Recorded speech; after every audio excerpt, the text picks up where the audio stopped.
Hello and welcome to Ask Porsche. I'm Alex and this is Andy from Porsche. Hi. We're here in the studio in Stuttgart-Zuffenhausen and I will be asking him your questions about this beautiful car, the Taycan, Porsche's first all-electric car. Put your hand there on the steering wheel and then you can relax. The Taycan is locally emission-free.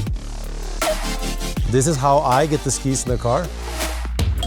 We are here with Porsche's first all-electric car, the Taycan.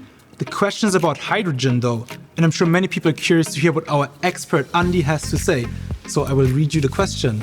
Okay. Are you going to make it also hydrogen powered? It is more eco-friendly because no battery.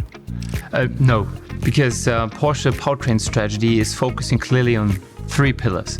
First is highly efficient and emotional petrol engines. Yeah. The second is performance-oriented plug-in hybrids. And the third is cars like that, pure electric cars. Also, in my personal experience, there are many misconceptions about the fuel cell technology. So you still have an electric engine and you still have a battery. Sure, the battery is smaller than in a battery electric vehicle, but it is still there. And then to this perfectly well-functioning setup, you add a tank for the hydrogen and a fuel cell. So it does get more complex. What might be the downsides of that? Yeah, you're correct. Actually, there are up to three of these H2 tanks, 800 bar. It's all about efficiency. If you drive 1 kilometer with an electric car or a fuel cell car, you need 3 times more energy to do that if you compare it to the whole chain, the whole well-to-wheel comparison. The main point is that we don't have hydrogen in nature, so we have to produce it. We have to get rid of the oxygen from water, and that takes a lot of energy. That's it for this video. Thank you for watching. Thank you for this important question. See you in the next one. The question for this video is, will it have autopilot? And before you answer, let me just clarify what autopilot is. So it doesn't mean that the car is driving autonomously. It means you have adaptive cruise control, the car stays in its lane and can do lane changes, but your hand needs to be on the steering wheel at all times. Now, what about the Taycan? We have the same functionality on board. We call it active lane keeping. You can activate it over there. And in combination with lane change assist, you can even do lane changes. Another one is adaptive cruise control that can be activated over there. That is doing automatic braking and accelerating.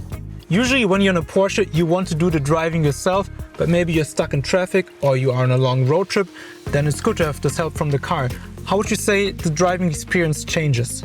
The systems really do help you to relax. But of course, you as a driver are always responsible to check out the situation and watch the traffic carefully. But you can put your hand there on the steering wheel and then you can relax. So the hand needs to be on the wheel. What would happen if you did take it off? The car really reminds you very sophisticated to bring back your hand to the steering wheel. It's a step-by-step approach. First, there will be a graphic showing you, please put your hands back. Then there will be acoustic signal. Then there will be a brake impulse. And then there will be a nice belt tightened signal, which is quite cool. There you go. Thank you for the explanation. So the car helps you driving and it reminds you to be responsible. See you in the next video. Bye. You say the emissions is zero. How much damage does lithium mining do? Have you factored that in? Very important question. First of all, we have to say that the Taycan is locally emission-free. And that really helps if you think about the cities because it improves the air quality. On the other hand, we have to say that authorities do not factor in the emissions of production of the battery. But it's a very important topic and renewable energies is really key to be really zero emission. And what I've learned is that Porsche uses renewable energies here in Zuffenhausen for the assembly of the Taycan. So zero emissions at the assembly line. What about the supply chain? Yeah, we have a check in Zuffenhausen and with our suppliers we are constantly working on reducing the CO2 impact. One example is that we are part of the Global Battery Initiative. Good to know that Porsche is working on a climate-friendly supply chain. Ben, thank you for this important question and we see you in the next video.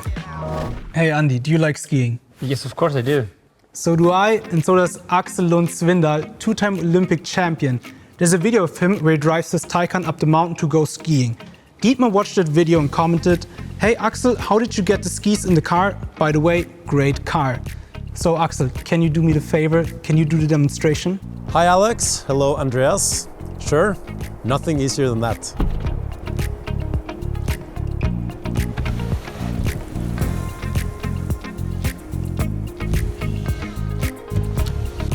If you do not have space in the trunk, you can easily put a roof box on the Taycan.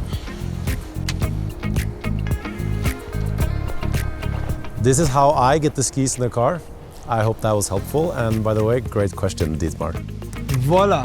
His boots. Let's put them into the frunk. The front trunk, aka frunk. Yeah, very useful. Another cargo space. That's nice. A second trunk in the front. Dietmar, there you have it. Skis fit in the back and you have some additional space in the front. Guys, thank you for your interest. We hope you enjoyed this.